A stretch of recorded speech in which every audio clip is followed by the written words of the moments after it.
From AccuWeather.com, this is AccuWeather Daily, a brief host-read article. It's weather news in a nutshell. Well, as you are probably very much aware, we are in the heart of hurricane season, and while the Labor Day weekend will be mostly quiet in the Atlantic Basin, more tropical waves are certain to pop up in the next few weeks. So today we're talking about what a tropical wave is and how it develops into a full-blown hurricane. Tropical waves are clusters of showers and thunderstorms that are the seedlings of many of the storms that develop throughout the Atlantic hurricane season. AccuWeather lead hurricane expert Alex DaSilva says that tropical waves originate over Africa as hot, dry air from the north clashes with moist, cooler air from the jungles in Central Africa to create a jet stream of winds over portions of the continent. They roll off the coast of Africa and then track over the Atlantic Ocean every few days, typically from May to November, kind of like a conveyor belt of storms that is most active as the hurricane season approaches its peak in September.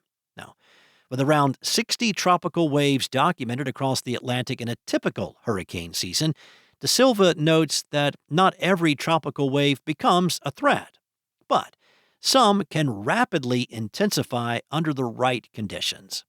DaSilva says that while many tropical waves move harmlessly out to sea, some of them turn into the fiercest Atlantic hurricanes that we actually see approach and impact the U.S. coast, such as Category 5 hurricanes Andrew, Irma, and Maria.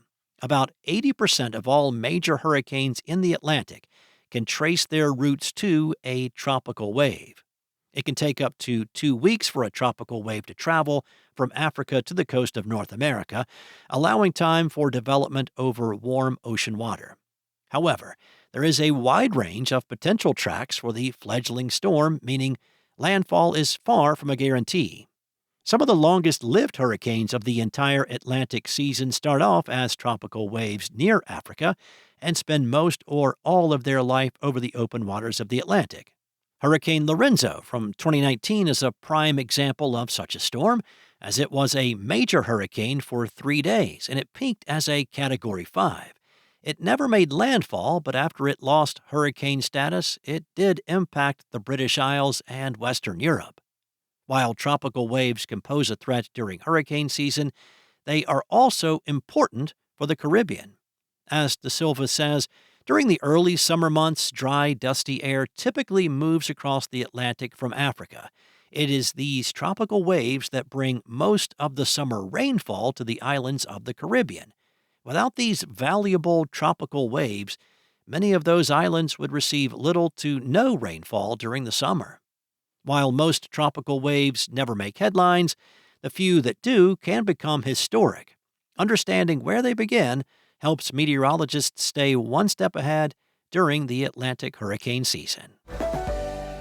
So to Florida we go for this next story, and Florida wildlife managers have unleashed a cuddly new high-tech weapon in their fight against invasive Burmese pythons, robot rabbits. The Associated Press reported that the South Florida Water Management District and University of Florida researchers deployed 120 of these devices over the summer in the Everglades.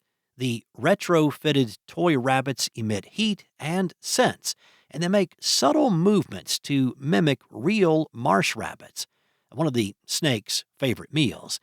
Well, cameras monitor the decoys, and they send alerts when a python slithers close, allowing hunters to remove the reptile.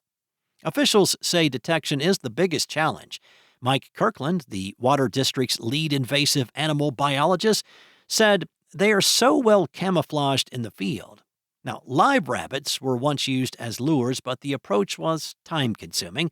Now, each rabbit robot costs about $4,000 and can be powered remotely with solar energy.